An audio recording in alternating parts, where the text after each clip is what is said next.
বিশ্বরূপ সৃষ্টি আর বিশ্বরূপ দর্শন দুটোই আলাদা। সৃষ্টির পূর্বে স্রষ্টা অর্থাৎ পরমেশ্বর যে বিশ্বরূপ সৃষ্টি করেছেন, আজকে হচ্ছে মূলত আলোচ্য বিষয় রেফারেন্স সহকারে। তবে শ্রীমদ্ ভাগবত গীতায় যে বিশ্বরূপ দর্শন ভগবান শ্রীকৃষ্ণের যে রূপ দর্শন করেছেন অর্জুন, তবে সেই লীলা হয়েছে কিন্তু দ্বাপর যুগে। আর এটি যে বিশ্বরূপ সৃষ্টি, এটি হলো স্রষ্টার সৃষ্টির প্রারম্ভে, অর্থাৎ সৃষ্টি তত্ত্ব আপনাদের সম্মুখে উপস্থাপন করছি যে সেই সময় পরমেশ্বর তার এই বিশ্বরূপ সৃষ্টি কিভাবে করেছে। প্রিয় দর্শক, রেফারেন্স দেওয়ার পূর্বে আপনাদের কাছে অনুরোধ, যদি আপনারা আমার এই ভিডিওটি প্রথমবার দেখে থাকেন তাহলে অবশ্যই চ্যানেলটিকে সাবস্ক্রাইব করে সঙ্গে থাকবেন এবং ভিডিওটি দেখার পর আপনাদের মন্তব্য অবশ্যই প্রকাশ করবে। এবার আসুন রেফারেন্স। শ্রীমদ্ ভাগবত পুরাণ, তৃতীয় স্কন্ধ, অধ্যায় নাম্বার 6, পেজ নাম্বার 225, শ্লোক নাম্বার হলো 4। আপনারা লক্ষ্য করুন শ্লোকটি, এবং শ্লোকের শব্দার্থ দিয়ে দিচ্ছি যাতে আপনাদের বুঝতে সুবিধা হয়। এবার আসুন বঙ্গানুবাদ, আপনারা লক্ষ্য করুন।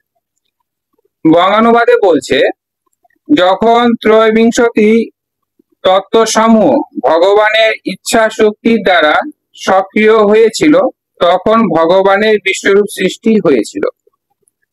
ত্রয়োবিংশতি, ত্রয়োবিংশতি মানে এখানে 23টি শক্তির দ্বারা।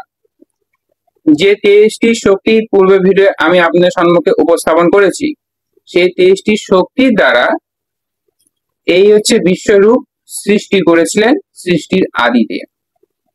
আপনাদের সুবিধার্থে এই তাৎপর্যটি তুলে ধরলে আপনারা একটু দেখে নেবেন।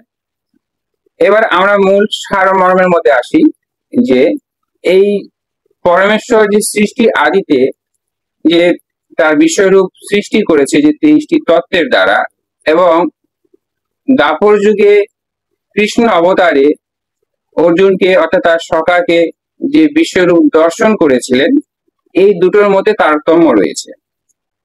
কারণ এই তাৎপর্য বলছে যে বিশ্বরূপ মূলত হচ্ছে মায়াবাদীদের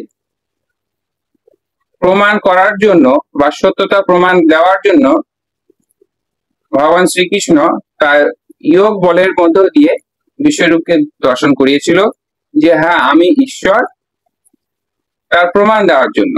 কারণ এই তাৎপর্য স্পষ্ট ভাবে বলেছে। তবে অর্জুনকে এও বলেছিল ভগবান শ্রীকৃষ্ণ যে আমার প্রকৃত রূপ হচ্ছে নিরাকার, আমার কোনো নির্দিষ্ট কোনো আকার নেই, আমি সর্ব আকারের মধ্যে বিরাজ করি।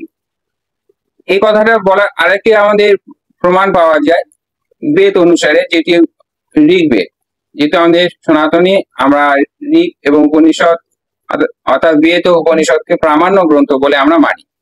বেদে যেরকম ঈশ্বরের নির্দিষ্ট কোনো রূপ নেই, নতস্য প্রতিমান্তি, যে ঈশ্বরের কোনো রূপ নেই, সেই অনুসারে এই শ্রীমদ্ ভাগবত গীতা আর সেই বেদে অনুসারে একই কথা। তবে যেহেতু সে সর্বশক্তিমান, ভক্তের বাসনা পূরণ করার জন্য সে সবকিছু করতে পারে।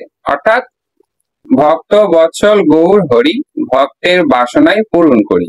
অর্থাৎ ভক্তের বাসনা পূরণ করে বা করে থাকে একমাত্র হচ্ছে ভগবান, তাই ভগবানকে ভক্ত বৎসল গৌর হরি বলা হয়। তবে এই বলে ভিডিও শেষ করলাম। আজকে যেহেতু আলোচ্য বিষয় ছিল সৃষ্টি আদিতে বিশ্বরূপ সৃষ্টি কিভাবে করেছে, সেটা আমি আপনাদের সম্মুখে রেফারেন্স সহকারে উপস্থাপন করলাম।